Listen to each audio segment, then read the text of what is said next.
আবার কে আসবে বলো? হ্যাঁ ওই ষষ্ঠীর দিন পাঠাবো তোমার প্রোগ্রাম রয়েছে।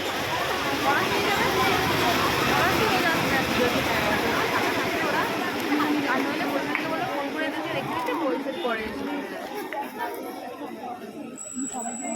ভীষণ ভিড় হবে কেন অন্য যা করলো অন্যরা আস্তে আস্তে মেঘের কোলে